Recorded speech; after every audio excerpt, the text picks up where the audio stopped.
அஸ்ஸலாமு அலைக்கும் friends, welcome to ஜுவீஸ் kitchen. இப்போ உங்களுக்கு ஒரு டிப் சொல்ல போகிறேன்.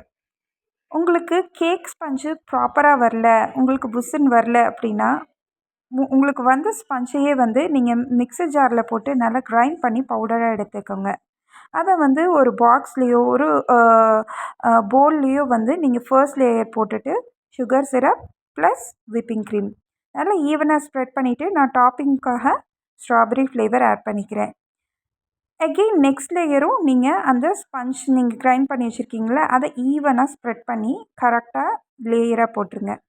தென் நீங்கள் சுகர் சிரப் ஆட் பண்ணிவிட்டு, தென் அகெயின் நீங்கள் விப்பிங் க்ரீம் ஆட் பண்ணி ஒரு நைஃப் வச்சு நல்லா ஈவனாக எல்லா பக்கமும் ஸ்ப்ரெட் பண்ணணும்.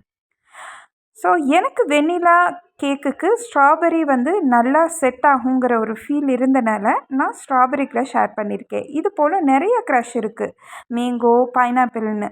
ஸோ உங்களுக்கு என்ன க்ரஷ் பிடிக்கும், என்ன ஃப்ளேவர் பிடிக்குமோ அதை நீங்கள் டாப்பிங்க்கு ஆட் பண்ணிக்கோங்க. ஸோ எகெயின் நான் ஸ்ட்ராபெரி க்ரஷ் ஆட் பண்ணியிருக்கேன். அவ்வளோதான் ஃப்ரெண்ட்ஸ்.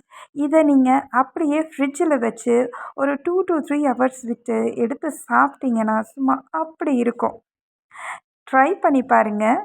கேக் வராதவங்க கூட நல்லா சூப்பராக செய்யலாம். தேங்க்யூ ஃபார் வாட்சிங்.